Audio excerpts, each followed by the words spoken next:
So we have round one of the 2026 Harley Davidsons. And what did we get? Well, we got a few models with paint changes and a new pricing model if you're only interested in a solo seat. But today also marked the Q3 earnings call. And what I was impressed with was some of the opening remarks from the new CEO, Artie. Good morning, everyone. I'm excited to be with you today and thrilled to be partnering with our board, Jonathan, and our leadership team, with the broader team here at Harley-Davidson, and of course, with the Harley-Davidson dealer network. Over the past month, I've been truly energized by what I've experienced across the motor company, at HDFS and dealerships, and with the broader rider community. I'd like to take a moment to thank all the riders I've had the pleasure of meeting at dealerships and dealer events since joining the company. Your passion and connection to the brand are truly inspiring. I've been working with our team of employees at Juneau Avenue and have visited company facilities in Wisconsin and Pennsylvania. I've been impressed with the level of talent, craftsmanship, and the unwavering commitment to the brand from employees at all levels across the company. That resilience is part of what makes Harley-Davidson so special. It's clear that Harley-Davidson has the opportunity to improve dealer health across the network, and I'm committed to addressing it quickly. A healthy Harley depends on a healthy dealer network. Harley-Davidson is building the best bikes in the world. We'll continue to focus on delivering the best products for our customers and on strengthening our manufacturing capabilities to ensure excellence in every bike that leaves our facilities. I think he's hitting on the right points. The rider, the dealer, and the health of the company.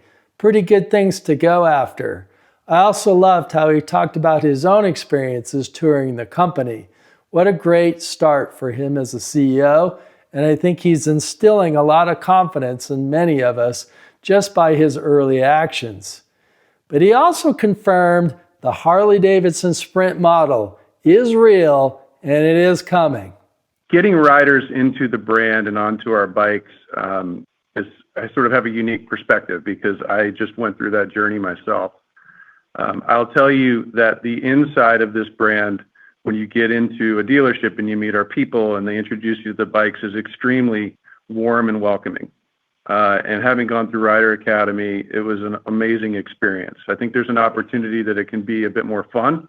Young people are looking for something that's fun and maybe has seriousness to it, but maybe not as serious as we're currently presenting it. But some of the imagery that people have of Harley, we're reinforcing the fact that some of our riders are a bit more mature.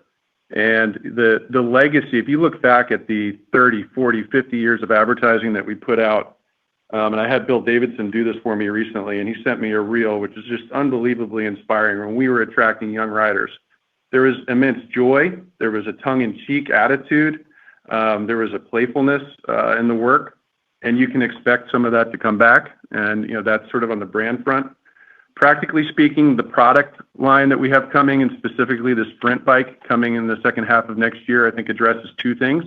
One is a bike that's lighter and easier to maneuver, and the second thing is a bike that's more affordable. So if you look if you walked into a Harley dealership right now, the price point's pretty high for a young rider to be interested in Harley. The Harley-Davidson Sprint model is real and is coming the second half of 2026. I want to commend Artie on his comments about bringing new riders into the brand. I really think he's hitting all the right points and he's off to a great start. So congratulations, Artie. So far, I'm impressed. I commented in my last video that if all Harley did was release models with paint changes, it was going to be a marketing miss. Well, as the release video rolled out, we didn't hear anything about any new models or really any changes to the products. They did mention a cylinder head improvement to the Softails, but nothing other than paint for the touring models. So I was pretty disappointed. But when you went to the website, if you clicked on the right thing, you got a little more information. So when you first visit the website, this is what you're presented with. And if you scroll down, you see the 2026 models. Granted, just paint changes. But if you go back to the top and you go to bikes and you go over to the 2026 new motorcycles, you'll see the touring models. But if you scroll down, you get these additional models all covered up. So we have the Street Glide Limited. So the Street Glide Ultra is gone and now we have a Limited. And if you look here, we can see there's a tour pack. And the tour pack has a little bit different design than what we saw with the Ultra. And many of you pointed out that in last year's video, I showed a new touring pack that Dennis Chung had found. And I suspect this bike will have that new touring pack. And this tour pack includes speakers, something that's been sorely missed with the current design. So I think we'll see that here with the Street Glide Limited. And right next to it, we have the Road Glide Limited, which was missing in 2025, but coming for 2026. And if you keep scrolling over, you'll see that we have a CVO Street Glide, and then you have a CVO Street Glide Limited.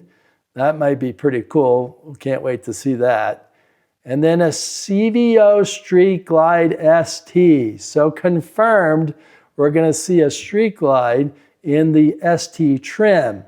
But does it have taller handlebars? I'm not so sure. That's what I was thinking, but we'll see.